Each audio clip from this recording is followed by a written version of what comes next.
Okay, well, good afternoon. Um, it's March 18th, 2021, a little after 4 o'clock in the afternoon. My name is Nick Euler. I am with the City of Memphis Division of Engineering, and this is a meeting about the Dunbar Elementary School Pedestrian Safety and Streetscape Enhancement Project. Under normal circumstances, we would be doing this in person, but due to the obvious concerns around COVID-19. Most city public meetings are now being handled in this kind of virtual format. We are recording this meeting though, so a link will be made available after the meeting. That link will be shared, made available publicly and shared with project stakeholders so they can help get the word out to people who were not able to be here in person. So yeah, I think that's the basic background. I'm joined in the meeting with a couple colleagues from the city, Jessica Buttermore and Hello. Wyatt Archer. Hello. Right. Um, excellent. Well, we'll get started then. So we have a little presentation to run through just to talk about what this project is, where it's coming from, and what to expect over the next several months as construction gets underway. And for any participants who join us, there'll be an opportunity to do some questions and answers at the end of the presentation as well. So the presentation itself will probably take no more than 10 minutes or so, and then we can get to any questions there may be.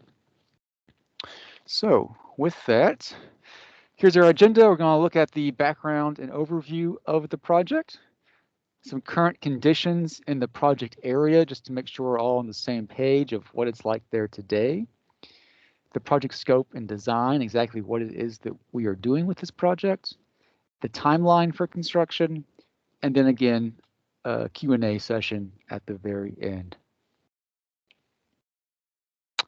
So, background and overview.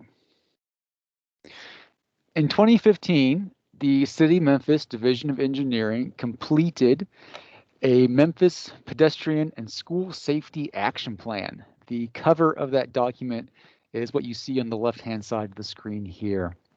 This was a citywide data-driven effort to determine what streets, which intersections, and so on, are in most need for pedestrian safety improvements around the city. Primarily locations near schools, just being very aware of safety for children coming and going from schools as well. This study came up with a list of hundreds of recommended projects around the community. Some of those projects have been moving forward into design and eventually construction. This project, the Dunbar Elementary School Pedestrian Safety Project, was one of those recommended projects. So that's where this project really came about, was through this study that took place in 2015. It was a recommendation of that planning document of that study. The city applied for federal funding to cover the costs of design and construction for this project in 2017 or so. Started the preliminary engineering and design process and got us to the point where we are today, which is nearing construction. Along the way, we've gone out in the neighborhood several times to gather data on the ground.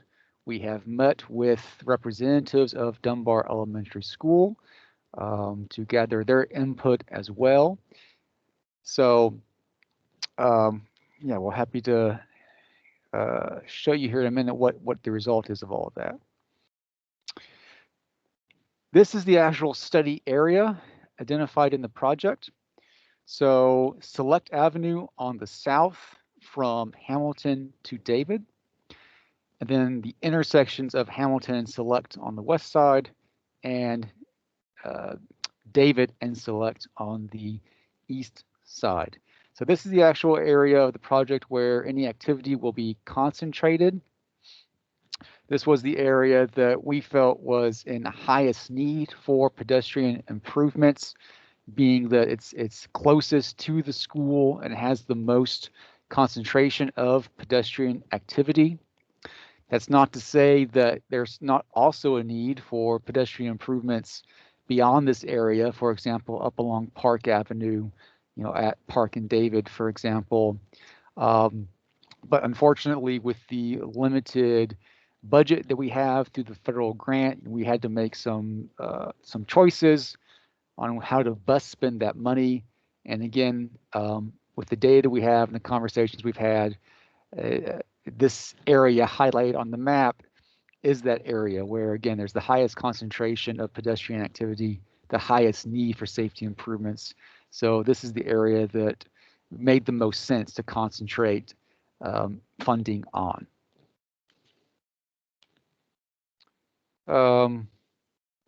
Before I get to current conditions, I'll pause here, and I do just want to touch on the meeting that we're having right now and just how this was organized, how a word was put out about it. So Jessica, would you mind just quickly summarizing that? Yes, I can do that.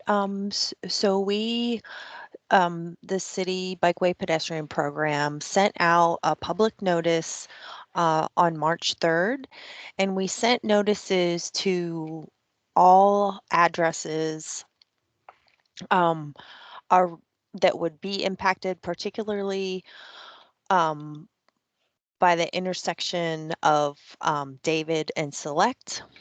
And so everything to the both everything to the north to Park Avenue, and then all the addresses to the south to Dedrick, and then all the addresses to the west to Hamilton, and then all the way to the east along Select to that park that's over there.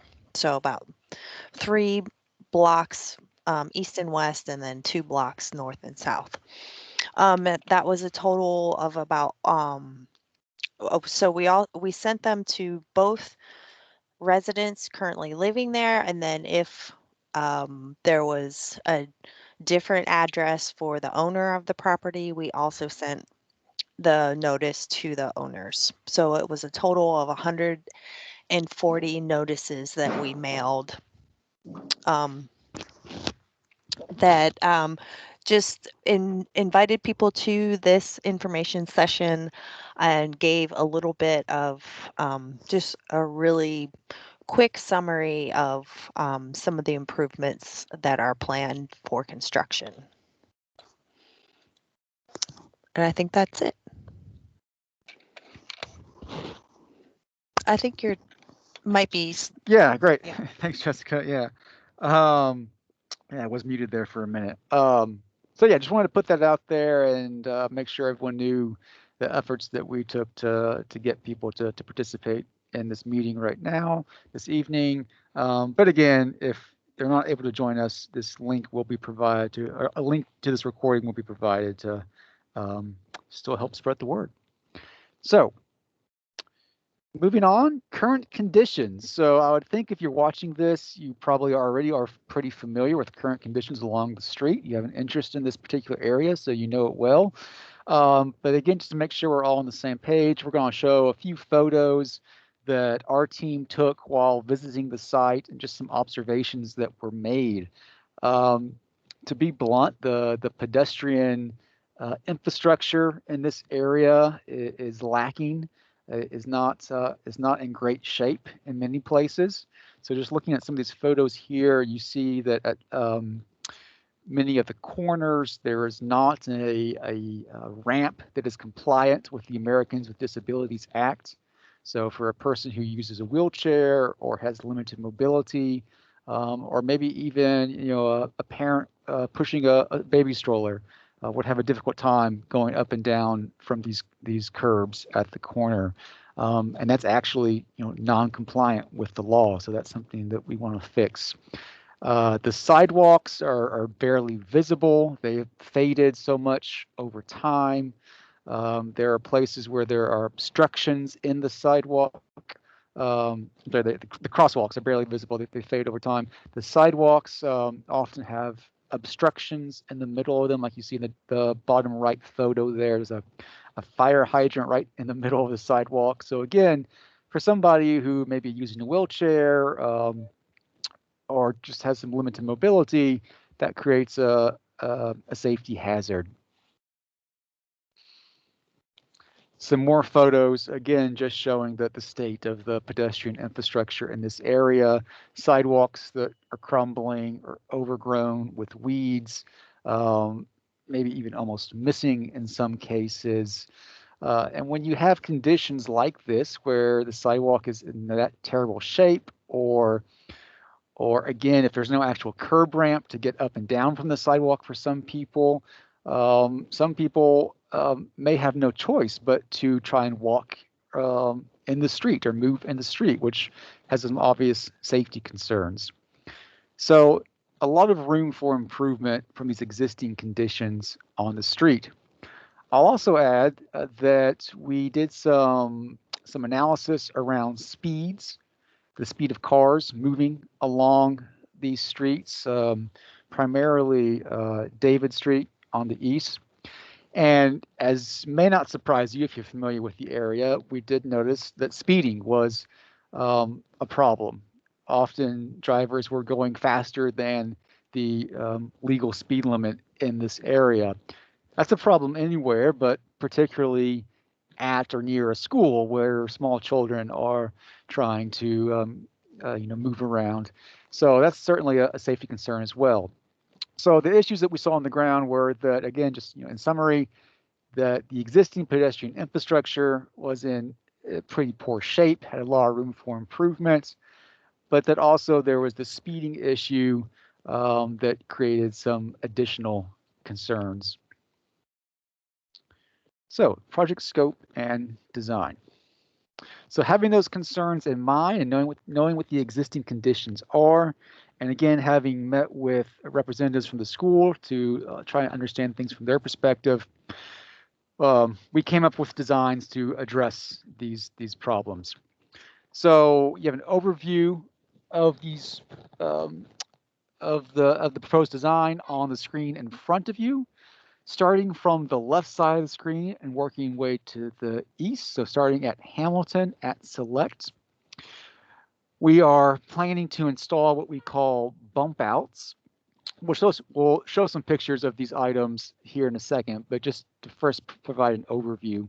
So providing bump outs at the intersection of Hamilton and Select, which helps narrow the street and makes a safer crossing. Again, we'll show some pictures there. Between Hamilton and David, anywhere where the sidewalk is in that poor state, as you saw in some of the earlier photos, so where the sidewalk is crumbling, is cracked, is maybe almost non-existent, we will be replacing that sidewalk and putting in new, fresh sidewalk. Also, a lot of the driveways that are located along the corridor, the driveway apron may not be compliant with American with Disabilities Act as well. So we will also be replacing any driveway aprons that are non-compliant and ensuring that anyone who's using the sidewalk, whether they're able-bodied or not, can safely move along the sidewalk. And then the biggest change will be at Select and David, where we will be installing a neighborhood traffic circle, which is what you see here kind of outlined in yellow. We'll touch more on that here in a second with some more photos, so I won't say too much now, but just to say that this is a significant improvement that will address not just the pedestrian safety aspect, but also speeding along David. So diving in, I mentioned bump outs. What is a bump out? So here's just kind of a sketch to help illustrate what a bump out is. A bump out, as it sounds, is you're basically bumping the sidewalk out into the street a little bit. And that does a couple of things. One, it tightens up the corner at an intersection, which in turn, whenever there's a tighter corner, it forces a driver to take a right-hand turn a lot slower. So it helps to slow down driver taking that right-hand turn, which in turn improves safety for everyone, but particularly for a person who's trying to cross the street right there at the crosswalk. So again, here's a zoomed in image to that location at Select in Hamilton, where we're proposing to do these 3 bump outs. And you can see how if you look at the edge of those green lines, you can see how the corner's been tightened up a little bit, but also how by bumping out into the street like this, you're also narrowing the roadway a little bit. And that narrowing of the roadway induces drivers to go slow or slower as well, just because it feels a little tighter moving through there. The other great benefit is that by narrowing the roadway, you've also decreased the distance that a person has to walk on foot to get from sidewalk to sidewalk across the street. So 3 big benefits here is that 1, it helps to slow down drivers as they're making a right-hand turn. 2, it slows down drivers as they're just moving through the opening intersection because it's narrower. And 3, because it's narrower, it's also a shorter crossing distance for pedestrians. So if you're trying to cross the street on foot, you can get across a lot quicker and not be as exposed or as vulnerable to traffic as long because the crossing distance is shorter. Moving on, we'll hear some just real world examples of what a bump out looks like. So you can see in both of these how the sidewalk is kind of bumped out into the street. So just some real world examples. In Memphis, we have some great examples of this kind of design intervention around town, but some key examples that come to mind are on South Main Street in the South Main area downtown. Yeah. And then we get to the neighborhood traffic circle at David and Select. So you can see it zoomed in here. You see the little circle right in the middle of the intersection, a couple bump outs on opposite corners there. Now, some people might see this and think that it is a roundabout. They're kind of similar ideas. A roundabout is usually a lot larger. A roundabout usually involves multiple lanes around that middle circle. So for example, on Mud Island Drive and A.W. Willis, that intersection is an actual roundabout. But this is something a lot smaller. But again, roundabouts usually take up a lot more space. It's a similar idea, but this is a much smaller version of that. So the big benefit of these from a safety perspective is that it forces drivers to slow down. It forces a driver that's moving through this intersection to have to slow down and go to the right around this circle. Another benefit is just from the traffic flow efficiency perspective. It allows vehicles to kind of move through the intersection a little more efficiently than if it were, say, a 4-way stop. And also, because it's forcing drivers to go slower through the intersection, just in general, that means that when they come up to a crosswalk where a pedestrian may be, they're already going a little slower, and as a result, are a little more aware of what their surroundings are. There's oh right, so I wanted to say that while this is a concept that may be relatively new to Memphis, it's something that if you travel to other cities, these kinds of traffic circles are pretty common in many other cities. In neighborhood applications like this one is something that we have started to experiment with more in Memphis and that we plan to do more of in the future. So here's an example of just a demonstration project we did in South Memphis. But there are other existing examples of this in other parts of town. So example, on Cleveland Street in Midtown, south of Peabody Avenue, has some traffic circles like this. Here's an aerial view of a real world example to kind of show what we're talking about. So that center island is usually, for a regular car, for a sedan, a smaller vehicle, they have to go around it. But if you did ever have a large vehicle come through, like a very large delivery truck, or a fire truck or an ambulance is designed in a way that these large vehicles, if they have to, they can still mount on top of the circle itself and get through the intersection without being impeded. Here's just some examples of what these look like when they're under construction.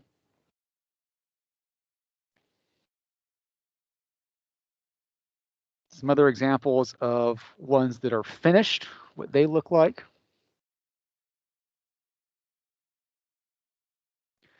And again, some more examples of what these look like in other cities.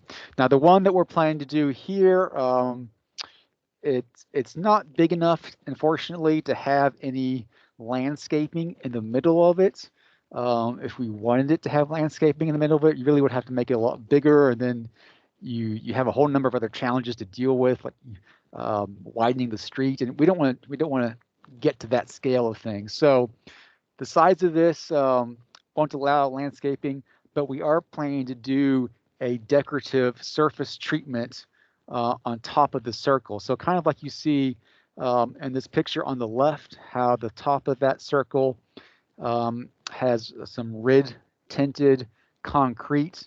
We're going to do something similar to that. It will have a stamped pattern in there, so it looks like it's brick. It will look like brick. I think it will look really nice and be just a nice general aesthetic improvement for the intersection as well. So that's the overview of what the actual project is. In terms of construction, so we are tentatively scheduled to begin construction at some point this summer. We don't yet have an exact start date. The project still has to go out for bid. That will be happening here soon. Once the bids come in, we'll finalize the contract with the contractor. And after that point, we'll be able to have a firm start date for construction. But we're on schedule to go to construction this summer. And that's important because we would like to get this construction wrapped up, or at least very close to being wrapped up entirely before the next school year. So, we don't want to disrupt any of the day-to-day activities at the school as much as possible. So the idea here is to start construction this summer. Construction would happen in two phases. The first phase would involve the intersection of Select and David and be just the traffic circle. This is the location where we expect construction to take the longest and be the most disruptive. Again, because you're really having to work in the middle of the intersection. And so for that reason, we want to start there and give us as much time as possible to wrap that up before the school year starts. The second phase of the project will be really just the rest of it. So from David to the west. So all of the sidewalk replacement that I mentioned, the driveway replacements, as well as the bump outs down at Hamilton and Select. The whole process really should take 3 to 4 months in total, and that's including potential delays, maybe for weather reasons or delay in sourcing some of the construction materials. Even when you take that into account, it should take just 3 to 4 months. That's what we're scheduling. So again, my goal is, as long as we can get started by late May, early June, we should hopefully be wrapped up or nearly wrapped up by the start of the new school year.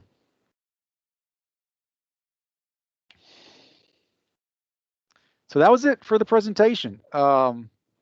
Thank you for listening in. Again, we're going to make this available online, and we will share the link with the school as well so that they can help get the word out.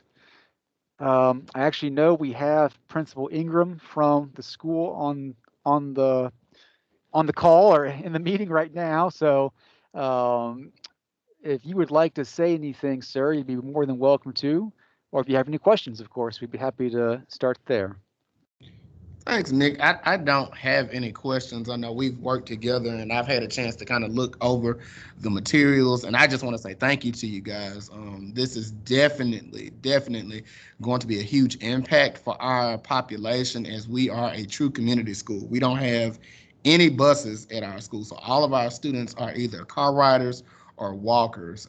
And one of my biggest concerns is how fast people are moving up and down the street and just not having the staffing to be able to spread all the way down the street for morning entry and dismissal. And so this work will certainly make what we do here at the school just a little bit easier, and that's always a plus. So thank you guys for all of the hard work that you are doing to prepare for this, and we're just looking forward to the impact that it will have here at the school level.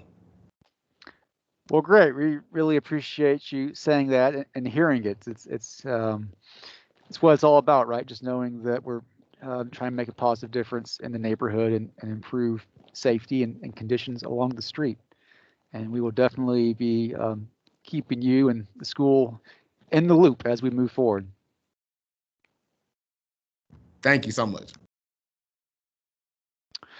Well, I don't believe we have any other questions coming in. So with that, I think we will go ahead and conclude this. We appreciate anyone for listening in, whether now or if you're watching this later on. There we go. So if you have any questions after watching this, feel free to contact my office. You can reach us at 636-6918. You can also send me an email, Nicholas, that's NICHOLAS, .Oyler, OYLER, at memphistn.gov. Thank you for listening, and I hope you have a great day.